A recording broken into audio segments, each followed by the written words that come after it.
half engaged, half fun, and we're going left off. There's no pawn set in this game. Don't be silly, Atlas. Oh, it would have been so much more fun than this. Team composition. He gets it so that he can have that performance. Oh! And threads the goddamn needle. That was amazing as Root. One more auto, that'll happen, and Tucson just delivers the lantern over because you're not gonna say anything to your grandma. That sounds like an actual anecdote. It's the fact that Vladimir was 1v2, gave the spoilers to pawn, he could flash away. The turret is fully cashed in there. Yorick's been playing well, and the Infernal is the insult to injury. Yeah, and the real difficult King's own mistakes, apart from maybe Rascal approaching this lane weird, yeah, is an approach. Hook's gonna come through. Speaking of approaching the lane, that is just a very dead Galio. Yeah. Already used his stopwatch to take down this outer turret. Kingzone just with too much control, too much power, and too much gold here at this stage of the game. Almost to go Biscuiteer and get through a Vladimir lane, not fall off at level 5, 7, or 9. Or the Red Herald. Where's he go, dude? Another reference that probably dates us. Yeah, that does certainly. And I just we're love, giving our age away. I love it when someone changes from the Mobifier or Pro Builds build, dunk your cookies or your biscuits into your coffee. Absolutely. Very Australian thing. Yeah. Tim Tams especially, known for that. On over, but they're not going to be there in time as Tucson trades back a hook for that Sonic Wave, and Malrung once again not going to go in. Is hoping against hope or giving up on the Baron. They're not going to get it. There's the Baron. Well, there's the teleport as well from Root, but it's just a little bit too late. It's sorting through what he liked in the salad that my mum had just made for the family. He managed to eat all of the cashews out of it, as Tucson's going to do something real strange. Malrung comes into the backline, but the rest of his team's just going to run away. That is a special delivery of Elise in and Deft. Grabs 100% of the kills this game. That is his third. That is literally what just happened there. Malrung, after 26 minutes of watching, went in, he died, and now more people might follow him. Yeah, well, that turret is going to be tanked for a very long time. Well, then, not actually used there by Kaz because he wasn't expecting to die to that turret. Turret does fall down, Pawn's on the bottom side of the map, and it's a little bit of a whoopsie here for Kingzone, but when you're this far ahead, it barely even matters, but it comes back to what we were talking about. How clean was this closeout going to be? Not super clean there with Kaz just throwing away his life, but Pawn underneath this turret, they should be able to break open the base here with 2 of these siege minions. And Kingzone, even with only 4 members, should still be able to take this fight to Jinner. Already so much the health bar done from Grace's Root. Does still have the Sanguine pull. Hemo Plague comes down, but Deft just not scared of this Vladimir whatsoever. Maybe he should have been, because that Hemo Plague pop did do a lot of damage. Still, Kingzone able to take down this inhibitor. Malrung has respawned. They will be able to break open the base. They break it open, Atlas, but I think the back is already broken on the side of Jinner. Hopefully we get a replay of the kick flash, because the mechanics were on point, the decision-making not so much. Jinner paying for the sins of the was not there.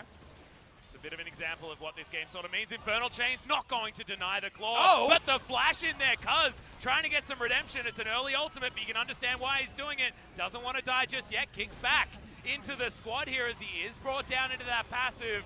Bloodwell's not huge, but he is going to be able to Umbral Dash to get out of that base gate. The Maiden doing some work, but the only one that actually has the cojones to move up towards Kingzone at this point in time. Cuz really feeling frisky, kind of unnecessarily so, but it doesn't actually cost his team anything. We see a lot of claws. Will we see an engaged Nova? We're going to not see Vladimir at all in this fight, as Nova's going to get pulled back. Good Infernal Chains there from Cuz as Rascal dives on forward. He's got a lantern to get himself out, but he's not going out. He's got the Gargoyle Stoneplate. He's the better Gargoyle of this game. It's a double kill for Deft. 8-1 is the kill score. And Kingzone are trashing Jinner in game number 1.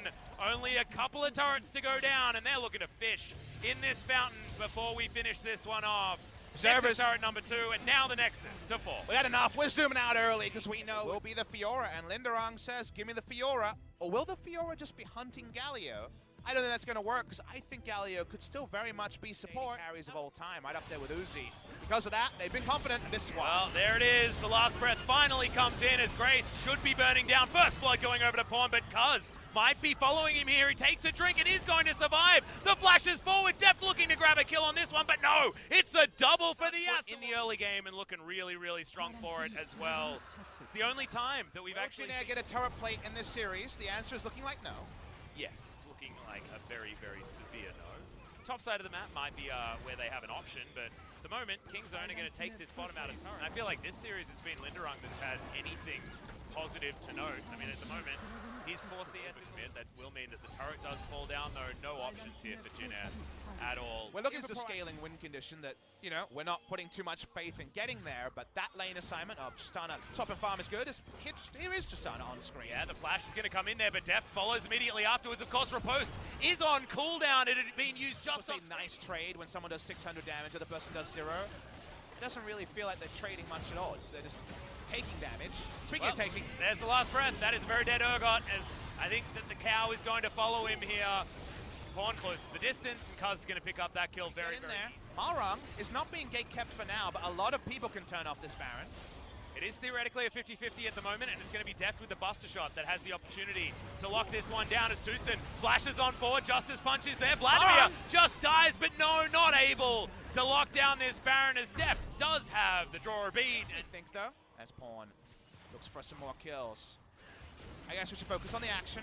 Well, there's another last breath to come in here. Can Pawn actually win this 1 versus 3? Well, it's not actually.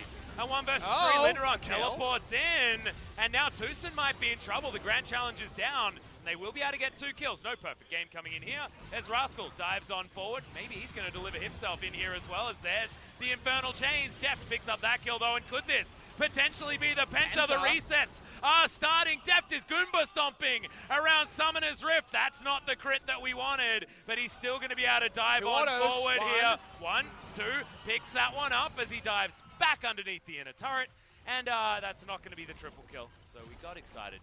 A 2+1 special. Anyone in Korea knows about that. Every grocery store about the 2+1. 3 kills go the way of Deft. He is monstrously strong. 1,000 gold bounty. They're going to push through mid lane here. Kingzone want to break the base on this Baron.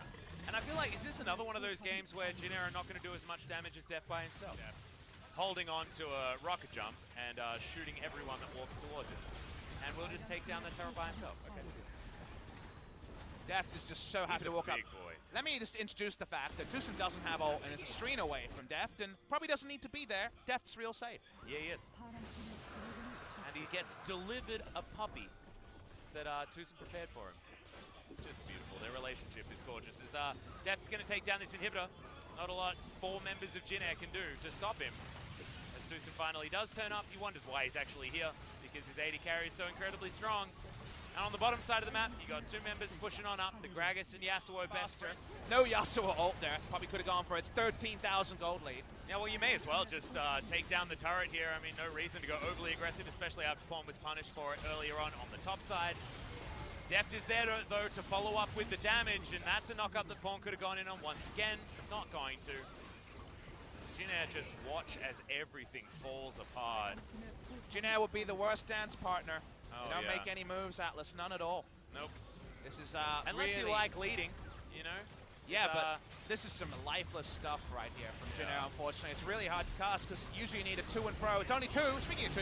Yep, there's the throw. Papa Smithy, that's a double kill coming in for the Gragas. Could we get the pentakill for Jungle Gragas? That's what I want. It's not going to happen, as it's going to be Deft picking up the last few. Linderung running away. Malrung goes golden. Deft just wants someone to shoot. Kaz is going to pick up the triple. The 1,000 gold goes over to Linderung, but that's just not going to be enough to get them any sort of semblance of a victory. Kingzone will close this one out at 25 minutes. It is a shellacking, and it is Kingzone picking up the 2-0, understandably, over Greenwings. You can only beat the team put in front of you, but that was a putrid display from Greenwings. Excellent use of putrid, Papa Smithy. It sounds like insult upon injury, but they've had 8 losses in a row where there was something to smile about, and now they have a 9th loss in a row where there's nothing to speak about. And the point I wanted to get before we had a bit of action at the end is, you know, I put out that vlog and talked about how I had a chance to be a coach. Origin approached me to be the head coach for this year. Yep. And I was sitting there imagining what it would be like to be the coach of Jin after this series, because obviously you're going to be mad because your team really had no proactive moves at all over the course of 2 games. But if I was the head coach, we don't VOD review this series. There's no point to. They didn't play any League of Legends to VOD review. I take these players and I put them on some team building because they are lacking a lot of team skills. Need something happen, so that's the silver lining. Well, let's talk to Deft and see what he makes of this series and of Kingzone right now. Let's throw it to Jason for some translation. Thank you very much, guys. This is Jason with today's first interview translation, and we're going to be having a solo interview with Deft. 저희가 최근에 좀 연패를 하면서 We were facing a losing streak recently, so I mean, like, we were really that sad. But anyways, well, 2-0 victory again. 다시 연승. I'm really feeling a bit relieved and really happy. 모두 20분대 경기를 끝내버리셨어요. Both games were really short, about like 20 minutes long. 했던 대로 이제 픽밴이나 I 플레이도 think 다 the 잘 나온 것 draft and 같아서 our 이제 plays were going as we did in the practice games, so I think we will do even better in the upcoming series. Game 1, you played Zaya.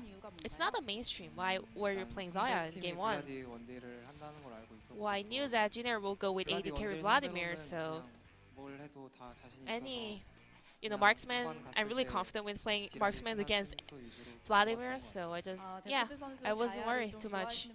Do you prefer Zaya? 네, 원거리 Yeah. 챔프들은 다 I mean, 좋아해요. I like all the AD carry champions. 자, 초반부터 1세트 특히 압박이 정말 빛났습니다. 전 라인이 Game 상당히 유기적으로 All the lanes were 움직였는데 winning, 마치 한 and there 사람밖에 were a lot of 없고요. proactive 그때 주로 오더는 plays. 누가 So 하나요? who was in the lead in making calls? 정글 서포터가 제일 Mostly 많이 junglers and 하는 것 같고, supports. 이제 동선에 따라서 According to his jungling path and 해야 되는 our 라인들이 situation 생기니까 all over the lane. So 좀 네, yeah, 다 픽들이 편해서 we had a 쉽게 갔던 것 같아요. draft 네, that we 오늘 all feel 특히 comfortable 탑에서 with. 지금 So 편안한 it was a bit easy 자, today. 1세트 퍼블 장면 볼게요. 이 상황 보시면서 상황 좀 Then let's check out this 부탁드립니다. clip here. This is the first blood of 이때 the 오더는 누가 했어요? first game. 콜을 누가 했나요? 중익이 형이 Whose decision was that? 타이밍에 저희가 플래시를 빼놔서 Well, Tuzin, 원래 because 이제 맞추려고 we burned all of their flashes over here. So. And I think he was a bit lucky landing that hook over there, so we were able to 썼겠죠, 네. 네, pick 그렇게 that 생각을 kill over 합니다. there. 자, 그리고 커즈 선수의 데스로 아깝게 퍼펙트 게임을 놓쳤어요. game one 그런데 4대5 구도에서도 was 패지 않으시더라고요. almost a perfect 자신감이 game except that 있으셨나요? one kill on Cuz, 네. and one death on Cuz. 네, 일단 원딜의 성장 차이가 굉장히 Well, I was confident because 그냥 I 저만 안 outscaled 죽으면 된다는 생각으로 했던 것 같아요. Vladimir, so if I just don't die, I knew that we were gonna win. 2세트에서는 트타를 꺼내셨단 Game 말이에요. 2, it was 블라디 Tristana. 상대로 어떻다고 생각하셨어요? Then what are your comments 네, about 이제 Tristana and 그것도 Vladimir 비슷한 matchup? 느낌으로 이제 그냥 Just 행동이 as the first set. 라인전은 어차피 제가 이길 수 있으니까. Well, I mean, 네. it's a really easy matchup for me, and also I had the confidence to win the laning phase. So 우리가 yeah, 유리할 I was 때더 quite 빛나는 comfortable and 챔프잖아요. confident. 네. 이번에도 자신 있으셨나요? 2세트에 Then 팀원들을 믿고? Were you confident in 일단 game 2 미드 overall? 정글 자체가 저희가 좀 자신 있는 픽들이어서 Well, we all got 바텀도 그냥 champions 세게 that 하면 무조건 both our 좀 mid laner 해보고 and Cuz feel confident with, 아주 좋은 Yasuo and 픽이었던 것 같습니다. 자, 그리고 and 1세트에서 상대가 Gragas, 베인을 so we 보냈을 were 때 overall just all 당황하셨나요? confident. 무슨 생각하셨어요? Then what came to your mind when they banned out Vayne? 블라디 상대로 충분히 좋은 픽이라고 생각해서 네. Well, I think 상대방이 그냥 yeah, it was I think Vayne is a fairly good champion 네, against 특별히 Vladimir, and 큰 so 생각은 maybe 하지 that is 않으셨다고 why 말씀해 they banned 주셨습니다. out the. 자, 1라운드 마지막 경기 승리로 마감을 했고요. 이제 So this 2라운드 was the 시작을 final match for 샌드박스와 the first 함께합니다. round, and the 지난 first 복수를 match 좀 of the second round will be 기억하고 against 계실 Sandbox 어떤 Gaming, and I 각오이신가요? guess you want your revenge on them, right? 샌드박스여서 뭐 더 이기고 싶다 이런 거. It's not that we wanna make a revenge again on Sandbox. I mean, there were a lot of games that we were underperforming, so Sandbox is also one of them. So I really want that win, and really you have to go to the playoffs. So we're gonna do our best in our upcoming series, no matter what. 네, 2라운드는 혹시 2순위까지 올라가고 싶다 하는 Then in the second round, 계획이 있으신가요? how far do you wanna go in the rankings? 현실적으로는 To be really realistic, maybe third or fourth place.